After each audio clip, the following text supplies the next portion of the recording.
فرزند زہرا یہ حالات برے ہیں۔ کاشانۂ بصیرت ویب سائٹ، واٹس ایپ اور یوٹیوب چینل پر مشتمل ایک ایسا مکمل پلیٹ فارم جس پر محروم بصارت کے لیے بالخصوص اور تمام افراد کے لیے بالعموم سینکڑوں کی تعداد میں مستند اسلامی کتب دستیاب ہیں۔ لہذا گزارش ہے کہ آپ اپنی ذمہ داری نبھاتے ہوئے کاشانۂ بصیرت کی ویب سائٹ کو وزٹ، واٹس ایپ چینل کو فالو اور یوٹیوب چینل کو سبسکرائب کرنے کے ساتھ ساتھ بیل آئیکن کو پریس کیجئے تاکہ آپ علم کے حصول کے ساتھ ساتھ مذہب اہل بیت کی اشاعت میں بھی اہم کردار ادا کرتے رہیں۔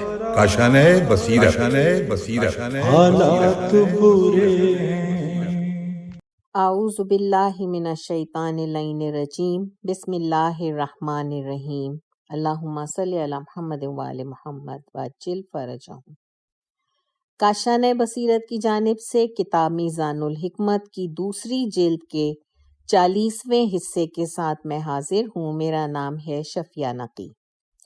آج ہم اس کتاب کو صفحہ نمبر 777 سے پڑھنا شروع کریں گے۔ یہاں پر حرف ہا کے الفاظ میں سے حکمت کا موضوع ابھی جاری ہے۔ آج ہم شروع کریں گے باب نمبر 924، عنوان ہے حکمت سے مانع چیزیں، پہلا حصہ۔ حدیث نمبر 4249، بدہضمی حکمت کو خراب کرتی ہے اور شکم پوری عقل مندی کو روکتی ہے۔ غرر الحکم حضرت علی علیہ السلام۔ حدیث 4250، جب پیٹ خالی ہو تو دل حکمت کا متحمل ہوتا ہے اور جب شکم پر ہو تو دل حکمت کو اگل دیتا ہے۔ تنبیہ الخواطر صفحہ 359، رسول خدا۔ حدیث 4251، خواہشات نفسانی اور حکمت ایک جگہ جمع نہیں ہوتے۔ غرر الحکم حضرت علی علیہ السلام۔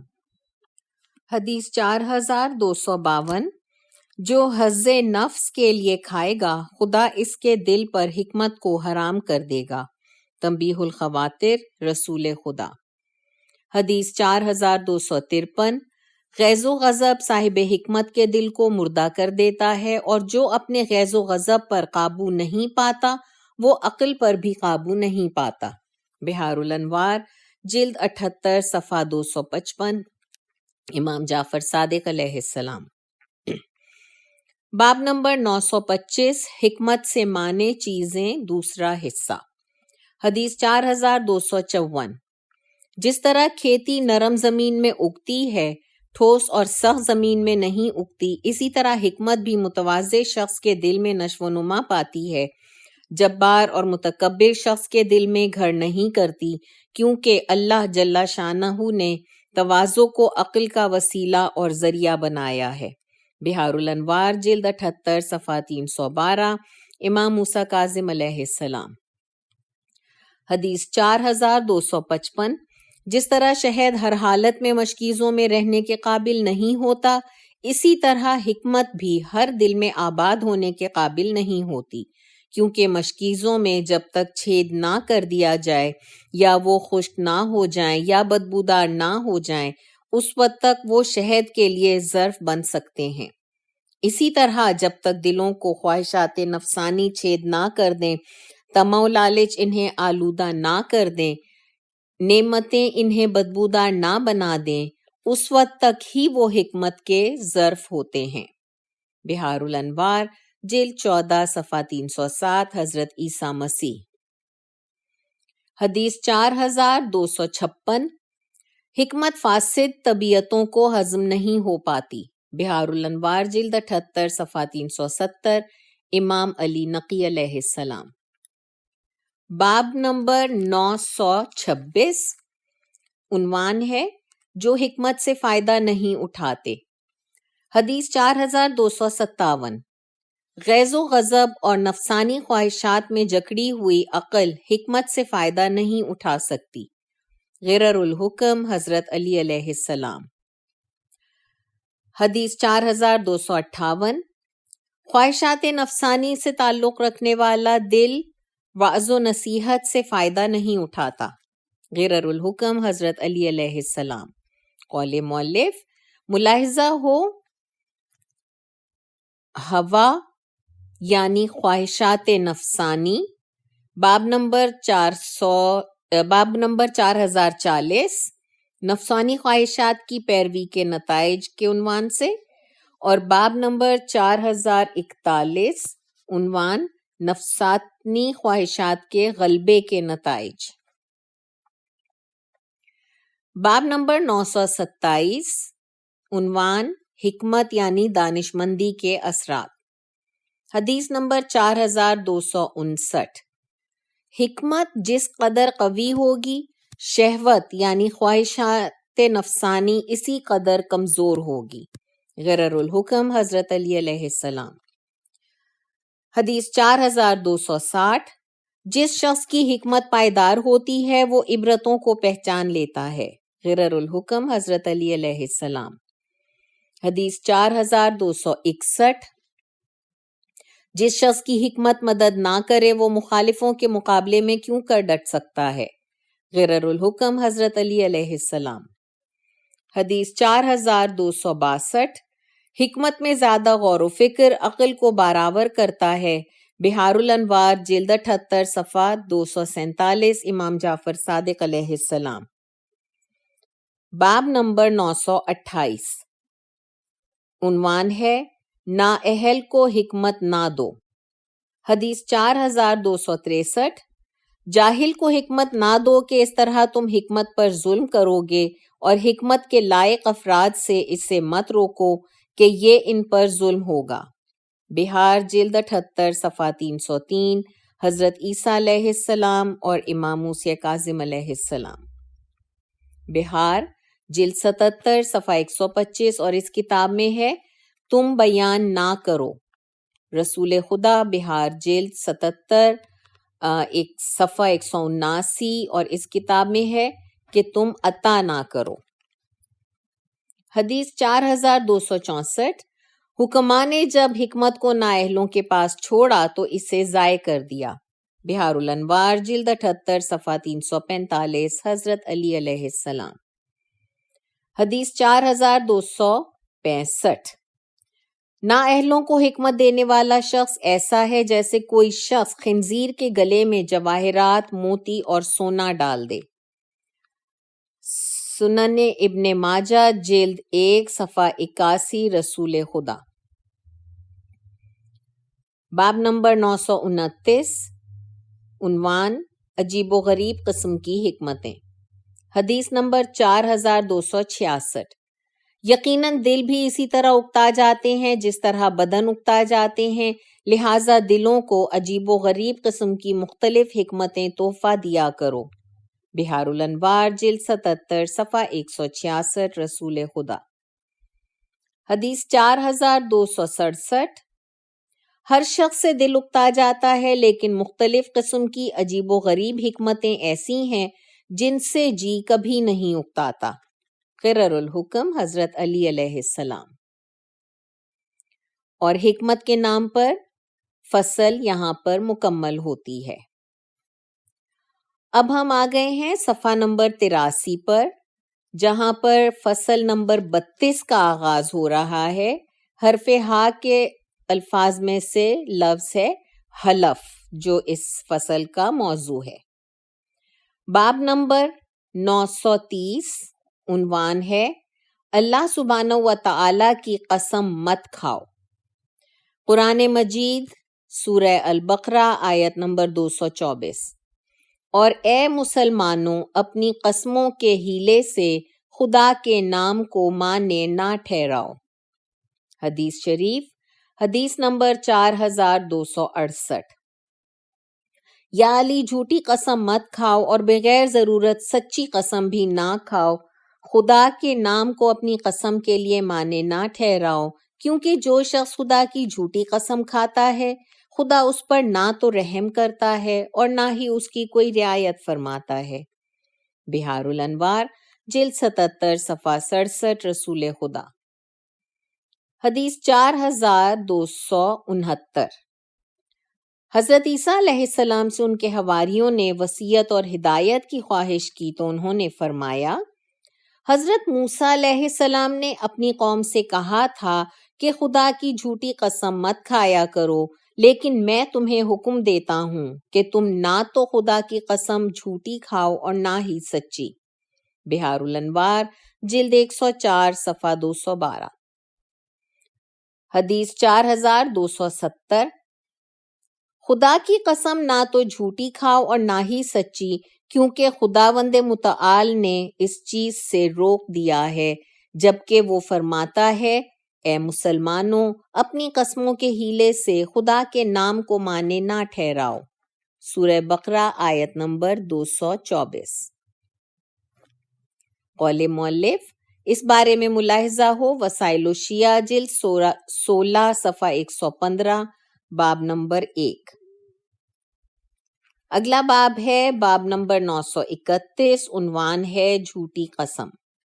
قرآن مجید کی سورہ القلم آیت نمبر 10۔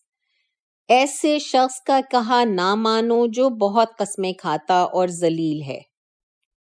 سورہ المجادلہ آیت نمبر 14۔ اور یہ لوگ جان بوجھ کر جھوٹی باتوں پر قسمیں کھاتے ہیں۔ قول مؤلف، اس بارے میں مزید آیات کے لیے ملاحظہ ہو سورہ توبہ آیت 74 اور سورہ مجادلہ کی ہی آیت نمبر 18۔ حدیث شریف حدیث نمبر 4271۔ جو شخص یہ جانتے ہوئے کہ جھوٹا ہے قسم کھائے تو وہ خدا کے مقابلے میں آ جاتا ہے۔ بہار جلد 104 صفحہ 209، امام جعفر صادق علیہ السلام۔ حدیث 4272۔ خداوند عزوجل فرماتا ہے کہ میں اپنی رحمت ایسے شخص کے نصیب نہیں کروں گا جو جھوٹی قسم کھانے کے لیے آمادہ رہتا ہے۔ بہار الانوار جلد 104 صفحہ 209۔ حدیث 4273۔ جو شخص خدا کی قسم کھاتا ہے تو اسے سچا کر دکھانا چاہیے، اور جو اسے سچا نہیں کرے گا تو خداوند تعالیٰ کا بھی اس سے کوئی تعلق نہیں ہوگا۔ بہار الانوار جلد 104 صفحہ 211، امام جعفر صادق علیہ السلام۔ حدیث 4274۔ عذاب الہی سے وہ شخص کیسے بچ سکتا ہے جو جھوٹی قسم کھانے پر تیار رہتا ہے؟ غرر الحکم حضرت علی علیہ السلام۔ قول مؤلف، ملاحظہ ہو وسائل الشیعہ جلد 16 صفحہ 118، باب کا عنوان ہے بغیر کسی ضرورت اور تقیے کے جھوٹی قسم کھانے کی حرمت۔ باب نمبر 932، عنوان جھوٹی قسم کے نتائج۔ حدیث نمبر 4275۔ جھوٹی قسم کھانے سے بچو کیونکہ یہ شہروں کو کھنڈرات میں تبدیل کر دیتی ہے۔ بہار الانوار جلد 104 صفحہ 209، کنز الاعمال حدیث نمبر 46374، رسول خدا۔ حدیث 4276۔ قسم دلانے پر جھوٹی قسم کھانا شہروں کو کھنڈرات بنا ڈالتا ہے۔ بہار الانوار جلد 104 صفحہ 209، رسول خدا۔ حدیث 4277۔ قسم دلانے پر جھوٹی قسم کھانا مستقل فقر کو اپنے ساتھ لاتا ہے۔ بہار الانوار جلد 104 صفحہ 209، امام جعفر صادق علیہ السلام۔ حدیث 4278۔ جھوٹی قسم مال تجارت کو تو چلا دیتی ہے لیکن کاروبار کو مٹا دیتی ہے۔ کنز الاعمال حدیث نمبر 46381، رسول خدا۔ اگلا باب ہے باب نمبر 933، عنوان ہے جن پر نہ تو قسم کا پورا کرنا لازم ہے اور نہ ہی کفارہ۔ حدیث 4279۔ جو شخص اپنے اوپر ہونے والے ظلم کو تقیے کے ذریعے دور کرنے کے لیے قسم کھائے، اس پر اس کا نہ تو پورا کرنا ضروری ہے نہ ہی کوئی کفارہ ہے۔ بہار الانوار جلد 75 صفحہ 395، امام جعفر صادق علیہ السلام۔ حدیث 4280۔ ابو بکر حضرمی کہتے ہیں کہ میں نے امام جعفر صادق علیہ السلام کی خدمت میں عرض کیا، ہم ٹیکس اور محصول وصول کرنے والوں کے سامنے قسم کھا لیتے ہیں، کیا آپ ہمیں اس بات کی اجازت دیتے ہیں؟ فرمایا ہاں، بلکہ ایسے شخص کو بھی جو تقیے کے طور پر قسم کھاتا ہے۔ اگر تمہیں اپنے جان و مال کا خطرہ لاحق ہو اور اپنی قسم کھانے کے ذریعے اس کا بچاؤ کر سکتے ہو تو قسم کھا لیا کرو۔ اگر دیکھو کہ تمہاری قسم اس کا بچاؤ نہیں کر سکتی تو پھر قسم نہ کھاؤ۔ بہار الانوار جلد 75 صفحہ 411۔ قول مؤلف ملاحظہ ہو وسائل الشیعہ جلد 16 صفحہ 134 باب 12۔ حدیث 4281، قطع رحمی کے سلسلے میں کھائی جانے والی قسم کا کوئی اعتبار نہیں، یعنی کہ وہ قسم شمار نہیں ہوتی۔ وسائل الشیعہ جلد 16 صفحہ 129، رسول خدا صفحہ 130، حضرت علی علیہ السلام۔ حدیث 4282، کسی حرام کو حلال کرنے اور کسی حلال کو حرام کرنے نیز قطع رحمی کے بارے میں قسم جائز نہیں۔ وسائل الشیعہ جلد 16 صفحہ 130، امام جعفر صادق علیہ السلام۔ حدیث 4283، غصے میں اور قطع رحمی کے بارے میں قسم نہیں ہوتی ہے۔ وسائل الشیعہ جلد 16 صفحہ 132، امام جعفر صادق علیہ السلام۔ حدیث 4284، خدا کی نافرمانی کے لیے قسم نہیں ہوتی۔ وسائل الشیعہ جلد 16 صفحہ 132، امام جعفر صادق علیہ السلام۔ حدیث 4258، اللہ تعالیٰ کے اس قول وَلَا تَجْعَلُوا اللَّهَ عُرْضَةً لِأَيْمَانِكُمْ سورہ بقرہ آیت نمبر 224، اس کے بارے میں فرمایا اس سے مراد وہ شخص ہے جو اس بات کی قسم کھائے کہ وہ اپنے بھائی یا اس قسم کے لوگوں سے بات نہیں کرے گا، یا قسم کھائے کہ اپنی ماں سے نہیں بولے گا۔ وسائل الشیعہ جلد 16 صفحہ 133، امام جعفر صادق علیہ السلام۔ قول مؤلف ملاحظہ ہو وسائل الشیعہ جلد 16 صفحہ 129 باب نمبر 11، عنوان ہے غضب اور غصے، قطع رحمی، جبر و اکراہ میں کھائی جانے والی قسم قسم نہیں ہوتی۔ وسائل الشیعہ جلد 16 صفحہ 144، امام جعفر صادق علیہ السلام۔ حدیث 4287، اللہ تعالیٰ کے اس قول سورہ بقرہ کی آیت 225 کہ تمہاری لو قسموں پر خدا تم سے گرفت نہیں کرے گا کے بارے میں فرمایا لغو سے مراد یہ ہے کہ انسان بے اختیار طریقے پر لا واللہ نہ خدا کی قسم بلی واللہ ہاں خدا کی قسم کہے اور اس کا مقصد قسم کھانا نہ ہو۔ وسائل الشیعہ جلد 16 صفحہ 144، امام جعفر صادق علیہ السلام۔ باب نمبر 934، عنوان ظالم سے قسم لینا۔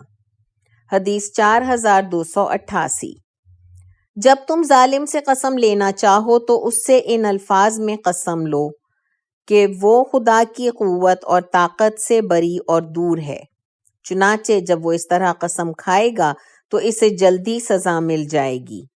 اگر وہ یہ اس ذات کی قسم جس کے علاوہ کوئی معبود نہیں کہہ کر قسم کھائے گا تو اسے جلد سزا نہیں ملے گی، کیونکہ وہ خدا کی توحید بیان کر چکا ہوگا۔ شرح ابن ابی الحدید جلد 19 صفحہ 91، حضرت علی علیہ السلام۔ قول مؤلف ملاحظہ ہو شرح ابن ابی الحدید جلد 19 صفحہ 91، عنوان مقام کی مناسبت کا قصہ، نیز وسائل الشیعہ جلد 16 صفحہ 167 باب نمبر 33۔ باب نمبر 935، عنوان ہے جو شخص جھوٹ سے کہے خدا جانتا ہے۔ حدیث 4289، جب بندہ کہتا ہے خدا جانتا ہے لیکن وہ جھوٹ بول رہا ہوتا ہے تو خدا فرماتا ہے میرے علاوہ تجھے اور کوئی نہیں ملا جس پر تو جھوٹ باندھے۔ وسائل الشیعہ جلد 16 صفحہ 124، امام جعفر صادق علیہ السلام۔ حدیث 4290، جو شخص جھوٹ موٹ کہے خدا جانتا ہے تو عظمت الہی پر مشتمل اس جملے کی وجہ سے عرش کانپنے لگتا ہے۔ وسائل الشیعہ جلد 16 صفحہ 124، امام جعفر صادق علیہ السلام۔ قول مؤلف، ملاحظہ ہو وسائل الشیعہ جلد 16 صفحہ 123، باب نمبر 5۔ اور حلف کے عنوان سے موضوعات کی فصل یہاں پر مکمل ہوتی ہے۔ اور اب ہم آ گئے ہیں صفحہ نمبر 791 پر، جہاں پر فصل نمبر 33 شروع ہو رہی ہے حرف ہا کے الفاظ میں سے حلال کے موضوع پر۔ باب نمبر 936، حلال۔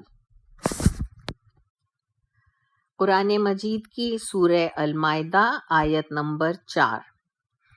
اے رسول، تم سے لوگ پوچھتے ہیں کہ کون کون سی چیز ان کے لیے حلال کی گئی ہے، کہہ دو کہ تمہارے لیے پاکیزہ چیزیں حلال کی گئی ہیں۔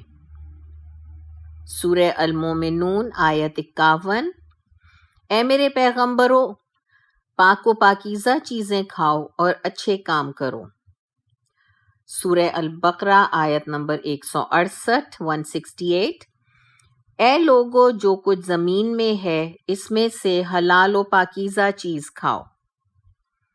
حدیث شریف، حدیث نمبر 4291، 4291۔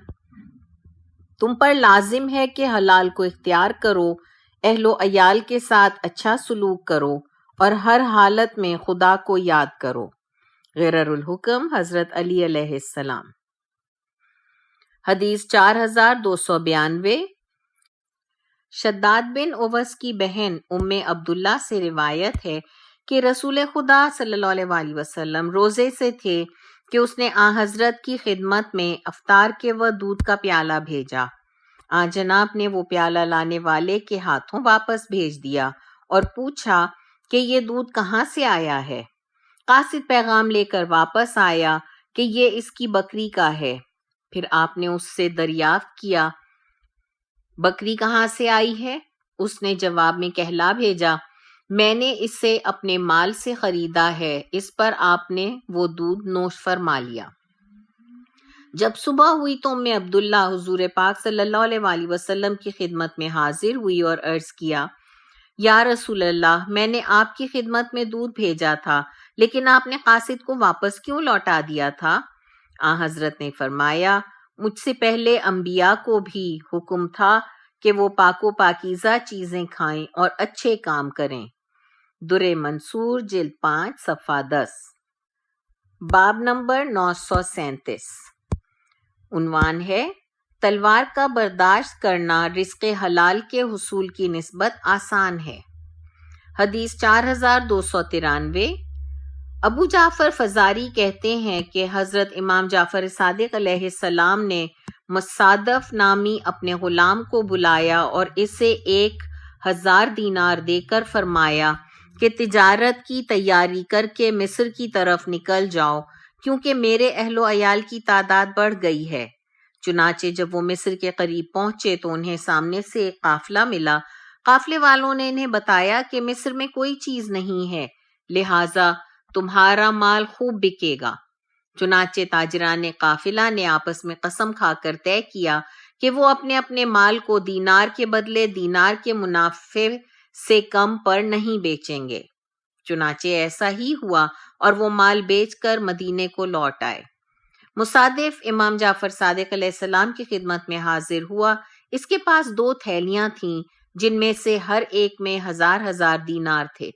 اس نے امام کی خدمت میں عرض کیا، آپ کے قربان جاؤں، یہ تھیلی تو اصل زر کی ہے اور یہ دوسری منافع کی۔ امام نے فرمایا، منافع بہت زیادہ ہے، بتاؤ کہ تم نے کیا کیا؟ اس نے تمام ماجرا بیان کیا کہ کیسے انہیں خبر ملی تھی اور کس طرح انہوں نے آپس میں معاہدہ کیا تھا۔ یہ سن کر امام نے فرمایا، سبحان اللہ، تم مسلمانوں ہی کے خلاف قسم کھاتے اور معاہدہ کرتے ہو کہ انہیں دینار کے بدلے دینار کی شرح منافع کے علاوہ سودا نہیں دیں گے؟ آپ نے ایک تھیلی تو اٹھا لی اور دوسری چھوڑ دی اور فرمایا یہ میرا اصل سرمایہ ہے، مجھے ایسے منافع کی ضرورت نہیں۔ پھر فرمایا اے مصادف، تلوار کا برداشت کرنا رزق حلال کے حصول کی نسبت زیادہ آسان ہے۔ بہار الانوار جلد 74 صفحہ 59۔ قول مؤلف، ملاحظہ ہو تجارت کے موضوع پر باب نمبر 439 439، عنوان مومن کا مومن سے منافع۔ باب نمبر 938، عنوان ہے مال مومن اس کی رضامندی کے بغیر حلال نہیں۔ قرآن مجید کی سورہ نساء آیت 29۔ اے ایمان والو، آپس میں ایک دوسرے کا مال ناحق نہ کھایا کرو، سوائے اس کے کہ باہمی رضامندی سے تجارت ہو اور اس میں ایک دوسرے کا مال ہو تو مضائقہ نہیں۔ حدیث شریف، حدیث نمبر 4294۔ حجۃ الوداع کے موقع پر آن حضرت کے خطبے سے اقتباس۔ اے لوگو، تمام مومنین آپس میں بھائی بھائی ہیں، کسی مومن کے لیے اس کے بھائی کا مال حلال نہیں ہے لیکن اس کی دلی رضامندی کے ساتھ۔ بہار الانوار جلد 76 صفحہ 350۔ حدیث 4295۔ کسی مسلمان کے لیے اس کے بھائی کا مال اس کی رضامندی کے بغیر حلال نہیں ہے۔ کنز الامال حدیث 16147 رسول خدا۔ قول مؤلف، اس حدیث کے معنی سے ملتی ہوئی اور بھی بہت سی حدیثیں ہیں، ملاحظہ ہو کنز الامال جلد 10 صفحہ 637 اور اس کے بعد کے صفحات جلد 1 صفحہ نمبر 9292۔ حدیث 4296۔ مسلمان کے مال کی حرمت اور عزت اس کے خون یعنی جان کی مانند ہے۔ کنز الامال حدیث 404 رسول خدا۔ اب ہم صفحہ نمبر 795 پڑھنا شروع کریں گے۔ یہاں پر حرف ہا کے الفاظ میں سے حلم کے موضوع پر فصل نمبر 34 کا آغاز ہو رہا ہے۔ باب نمبر 939، عنوان ہے حلم یعنی بردباری۔ حدیث 4297۔ حلم ایک بافضیلت صفت ہے۔ بہار الانوار جلد 78 صفحہ 39، جلد 71 صفحہ 428 حضرت علی۔ حدیث 4298۔ حلم زینت ہے۔ بہار الانوار جلد 78 صفحہ 122، امام حسین علیہ السلام۔ حدیث 4299۔ حلم پردے کی چادر اور عقل کاٹ دینے والی تلوار ہے، لہٰذا تم اپنے خلق کی خامیوں کو اپنے حلم کی چادر سے ڈھانپ دو اور اپنی خواہشات کے ساتھ اپنی عقل کی تلوار سے جنگ کرو۔ بہار الانوار جلد 71 صفحہ 228 نہج البلاغہ حضرت علی علیہ السلام۔ حدیث 4300۔ علم آفات کے خلاف حجاب یعنی پردہ ہے۔ غرر الحکم حضرت علی علیہ السلام۔ حدیث 4301۔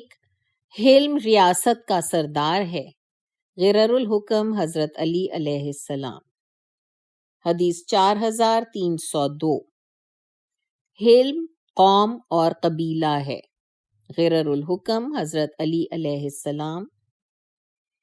حدیث 4303۔ حلم بے وقوفوں کے منہ بند رکھنے کا آلہ ہوتا ہے۔ غرر الحکم حضرت علی علیہ السلام۔ حدیث 4304۔ حلم نور ہے جس کا جوہر عقل ہے۔ غرر الحکم حضرت علی علیہ السلام۔ حدیث 4305۔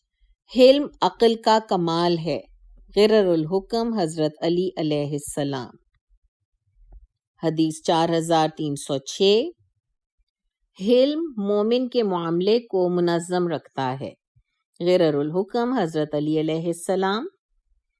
حدیث 4307۔ حلم سے بڑھ کر کوئی اور عزت نفع رساں نہیں ہے۔ بہار الانوار جلد 77 صفحہ 282، حضرت علی علیہ السلام۔ حدیث 4308، حلم سے بڑھ کر کوئی اور عزت رفیع الشان نہیں ہے۔ بہار الانوار جلد 71 صفحہ 414، حضرت علی علیہ السلام۔ حدیث 4309، حلم میں کوشش کرو کیونکہ حلم مومن کا دوست اور وزیر ہوتا ہے۔ بہار الانوار جلد 78 صفحہ 62، حضرت علی علیہ السلام۔ حدیث 4310، ناصر اور مددگار کی حیثیت سے حلم ہی کافی ہے۔ بہار الانوار جلد 71 صفحہ 404، امام جعفر صادق علیہ السلام۔ حدیث 4311، جب تک انسان حلیم نہ ہو اس وقت تک عابد نہیں ہو سکتا۔ بہار الانوار جلد 71 صفحہ 403، امام رضا علیہ السلام۔ حدیث 4312، عقل انسان کی دوست اور حلم اس کا وزیر ہے۔ بہار الانوار جلد 71 صفحہ 419، حضرت علی علیہ السلام۔ حدیث 4313، میں حلم کا مرکز، علم کی کان اور صبر کا مقام بنا کر بھیجا گیا ہوں۔ بہار الانوار جلد 71 صفحہ 423، رسول خدا۔ حدیث 4314، میں نے صبر اور تحمل کو بہادروں سے بڑھ کر اپنا ناصر و مددگار پایا۔ غرر الحکم، حضرت علی علیہ السلام۔ حدیث 4315، تم ادب کے ساتھ مؤدب کیے گئے ہو، لہذا حلم کے ساتھ اپنے آپ کو مزین کرو۔ غرر الحکم، حضرت علی علیہ السلام۔ حدیث 4316، انسان کا حسن و جمال اس کے حلم میں ہے۔ غرر الحکم، حضرت علی علیہ السلام۔ حدیث 4317، جو شخص تم پر نادانی کے ساتھ غضبناک ہو تم اس پر حلم کے ساتھ غصہ کرو۔ غرر الحکم، حضرت علی علیہ السلام۔